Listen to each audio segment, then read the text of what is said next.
سمیع العلیم و بوجہ الکریم و سلطانہ القدیم من الشیطان الرجیم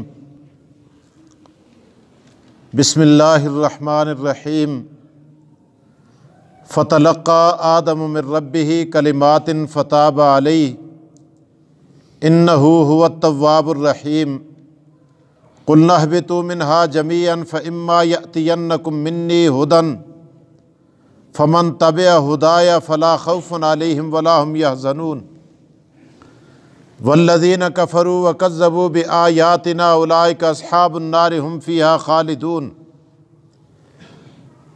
یا بنی اسرائیل اذکروا نعمتی التی انعمت علیکم واوفوا بعہدی اوف بعہدکم وایای فارہبون وآمنوا بما انزلت مصدقا لما معکم ولا تکونوا اول کافر بی ولا تشتروا بآیاتی ثمنا قلیلا وایای فاتقون ولا تلبسوا الحق بالباطل وتکتموا الحق وانتم تعلمون واقیموا الصلاة وآتوا الزکاة وارکعوا مع الراکعین صدق اللہ العظیم وصدق رسولہ النبی الکریم وَنَحْنُ عَلَى ذَلِكَ مِنَ الشَّاهِدِينَ وَالشَّاكِرِينَ وَالْحَمْدُ لِلَّهِ رَبِّ الْعَالَمِينَ۔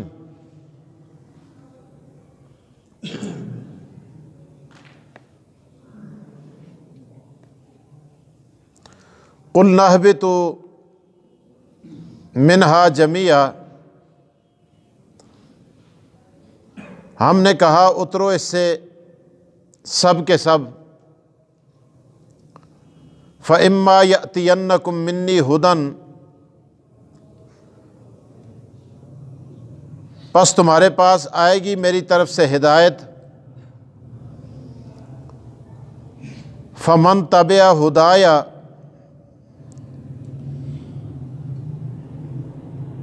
پس جس نے تابعداری کی ہدایت کی، فَلَا خَوْفٌ عَلَيْهِمْ وَلَا هُمْ يَحْزَنُونَ،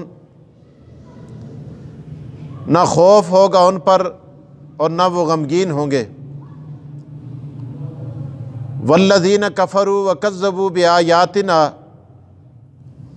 وہ لوگ جنہوں نے کفر کیا اور جھٹلایا ہماری آیتوں کو، اولئک اصحاب النار، یہی لوگ دوزخی ہیں، ہم فیہا خالدون، اس میں ہمیشہ رہیں گے۔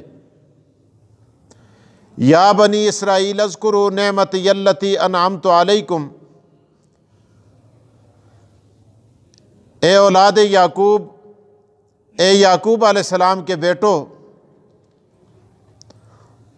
یاد کرو میرے ان انعامات کو جو میں نے تم پر کیے۔ وَأَوْفُوا بِعَہْدِی، پورا کرو میرا وعدہ۔ اوف بعہدکم، اور میں بھی تمہارا وعدہ پورا کروں گا۔ وَإِيَّایَ فَارْہَبُونَ، اور مجھ ہی سے ڈرو۔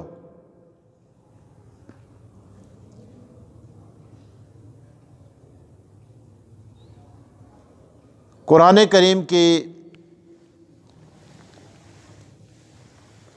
سابقہ آیات کے اندر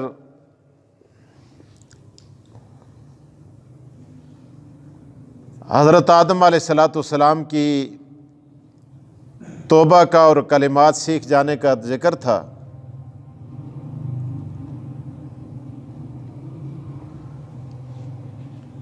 اللہ تعالیٰ نے حضرت آدم علیہ السلام کو دنیا میں اتار کے توبہ کے کلمات دے کے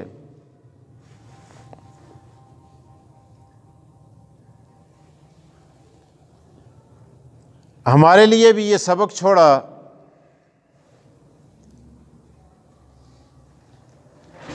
کہ بتقاضۂ بشریت اگر کسی آدمی سے کوئی غلطی ہو جائے، لغزش ہو جائے، گناہ ہو جائے، تو جب وہ اللہ کی طرف رجوع کرے گا تو اللہ پاک اس کے گناہوں کو معاف فرما دیں گے۔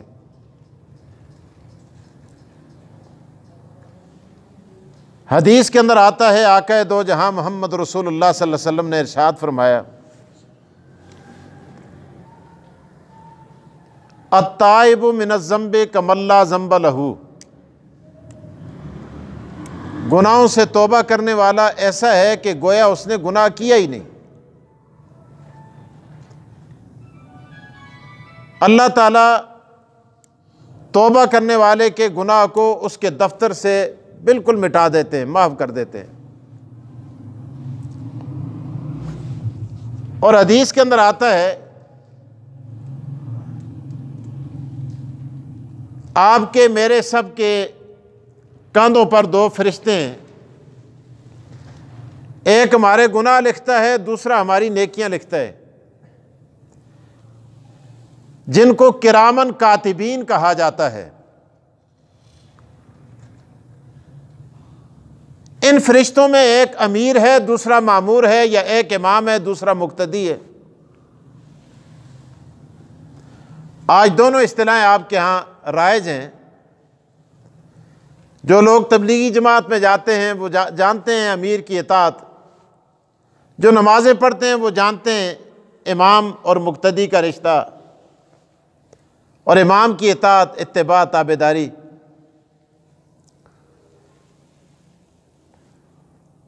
اور یہاں بھی یہ جو بائیں کندھے پر دائیں کندھے پر ہوتا ہے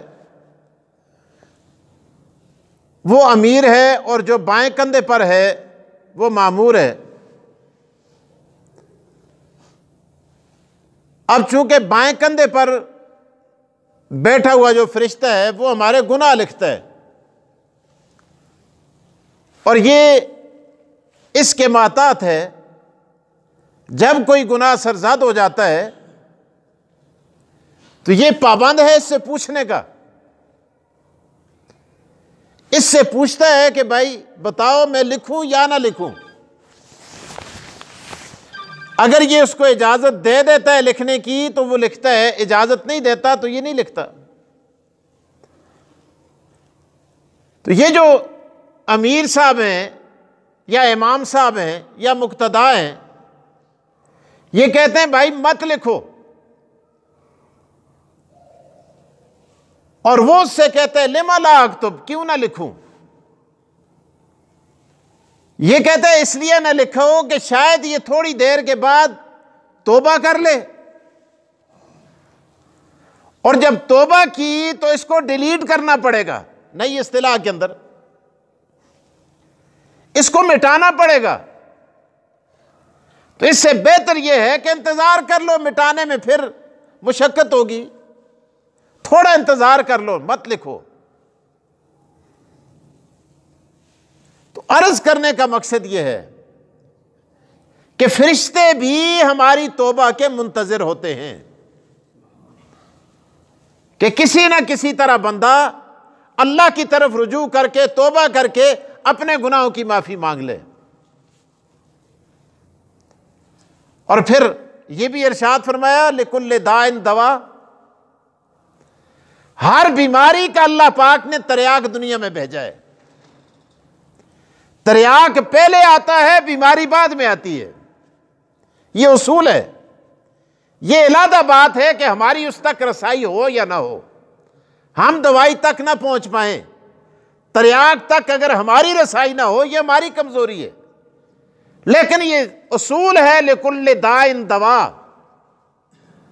اور پھر آگے وَدَوَاءُ الذُّنُوبِ استغفار، ہر بیماری کے لیے اللہ پاک نے دوائی رکھی ہے، اور گناہوں کی بیماری کے لیے اللہ نے استغفار رکھی ہے۔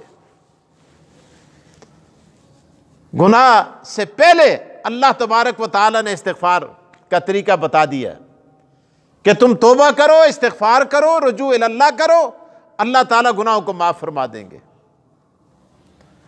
آج بھی آپ دیکھیں دنیا میں بھی یہ اصول ہے۔ ہمارے مفتی اعظم پاکستان حضرت مولانا مفتی محمد تقی عثمانی، جو آج کے اس دور کے ابو حنیفہ ہیں، اگر میں یہ کہوں تو مبالغہ نہیں ہوگا، بہت بڑے آدمی ہیں، اللہ ان کی عمر دراز فرمائے، اہل حق پر اللہ ان کا سایہ قائم اور دائم فرمائے۔ وہ فرماتے ہیں کہ ہم افریقہ کے اندر گئے، یہاں ہمارے پہاڑی علاقوں میں بھی ہے، وہاں ہم سیر کر رہے تھے تو ہم نے دیکھا وہاں ایک سبز بوٹی تھی، اچانک میں نے اس کو ہاتھ لگایا تو میرے ہاتھ آبلے پڑ گئے، چھالے پڑ گئے، جن کو ہم ترپھڑ کہتے ہیں وہ چڑھ گئے، خارش آنا شروع ہوگی، اور اتنی سخت خارش اور جلن، یہ محسوس ہوتا تھا کہ میں ابھی اس چمڑے کو اکھیڑ کے رکھ دوں۔ تو وہاں جو ہمارا رہبر تھا، ہمارے ساتھ گائیڈ تھا، اس نے کہا حضرت کیا ہوا؟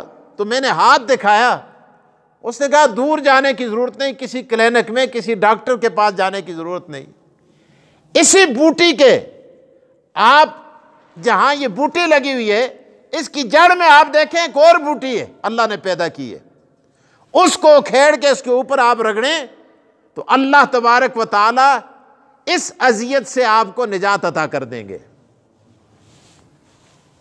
ہمارے ہاں بھی ہے، ہمارے منڈا گچھا میں، یہ کاغان میں، ادھر یہ پہاڑی علاقوں میں اس کو ہم کیر کہتے ہیں، کیر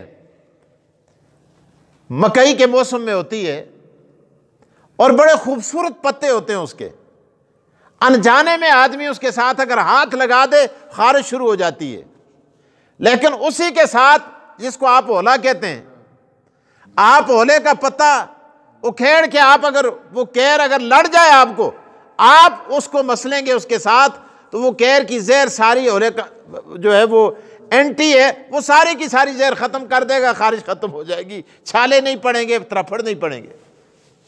تو عرض کرنے کا مقصد یہ ہے جہاں اللہ نے بندے کے اندر گناہ کا مادہ رکھا ہے وہاں اللہ تبارک و تعالیٰ نے توبہ کا تریاق عطا کر دیا ہے کہ گناہ ہو فوراً توبہ تائب ہو جاؤ۔ اور بعض دفعہ بندہ جب نادم ہو کر اس انداز کے ساتھ اللہ سے توبہ کرتا ہے، اللہ فرماتے ہو فرشتوں مجھے ترس آ گیا ہے اس کے رونے پر، اس کی ندامت پر، اس کی گریہ و زاری پر، اس کی عاجزی اور انکساری پر، میں گناہ بھی معاف کر دیتا ہوں اور جو اس نے گناہ کیے ہیں ان گناہوں کو نیکیوں کے اندر بدل دیتا ہوں۔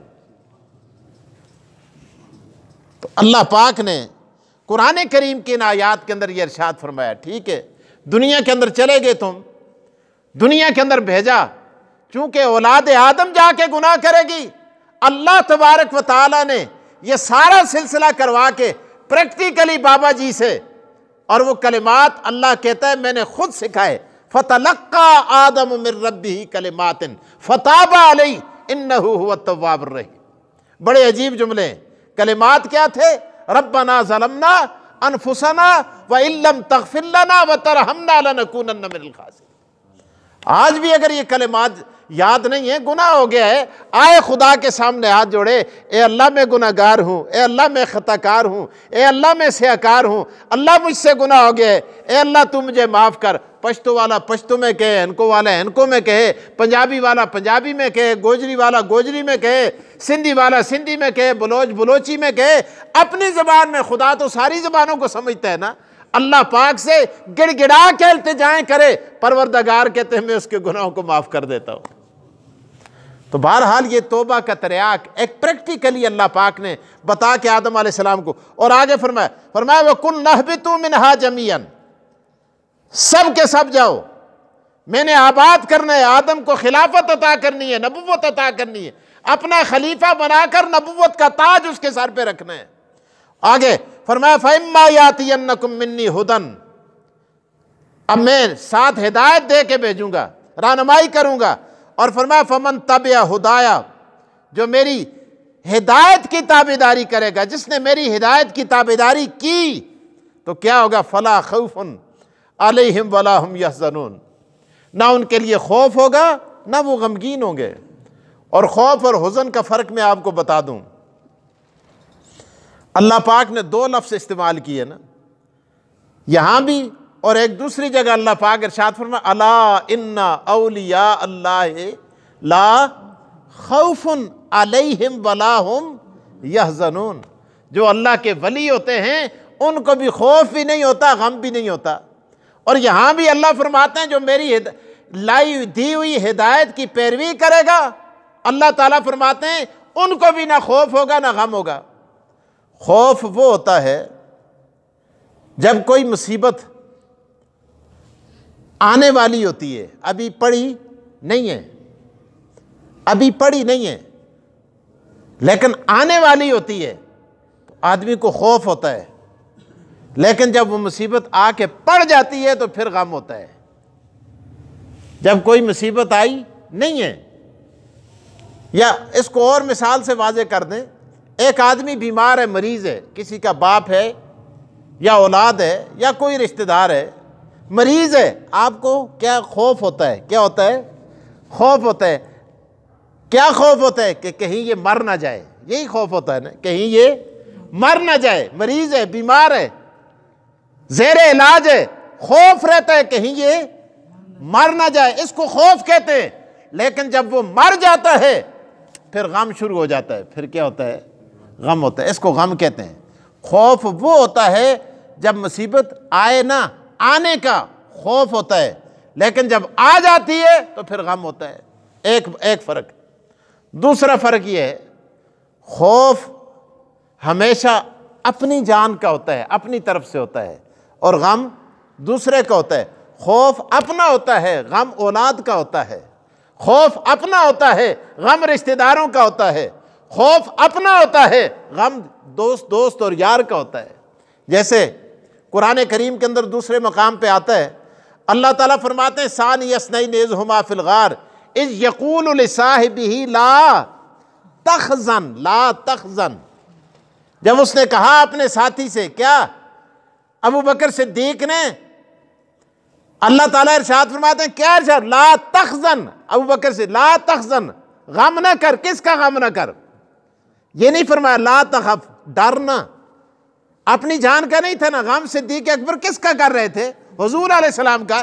حضور نے فرمایا میرا غم نہ کر، ان اللہ معنا، خدا ہم سب کے ساتھ ہے، خدا تیرے بھی ساتھ ہے، میرے بھی ساتھ ہے، لیکن لا تحزن، غم نہ کر۔ تو بہرحال اللہ تعالیٰ نے یہاں بھی ارشاد فرمایا، فرمایا وَقُلْنَا اهْبِطُوا مِنْهَا جَمِيعًا فَإِمَّا يَأْتِيَنَّكُم مِّنِّي هُدًى فَمَن تَبِعَ هُدَايَ فَلَا خَوْفٌ عَلَيْهِمْ وَلَا هُمْ يَحْزَنُونَ۔ اور آگے فرمایا وَالَّذِينَ كَفَرُوا بِآيَاتِنَا أُولَٰئِكَ أَصْحَابُ النَّارِ، وہ لوگ جنہوں نے ہماری آیتوں کا انکار کیا وہ دوست ہی ہیں، اس اصحاب النار۔ اور یہ نہیں کہ دوزخ کے اندر تھوڑا عرصہ رہے پھر آ جائیں گے، نہیں، فرمایا ہم فیہا خالدون، وہ اس میں ہمیشہ ہمیشہ رہیں گے۔ اللہ مجھے اور آپ کو قرآن کی سمجھ دے۔ وآخر الدعوانا الحمدللہ۔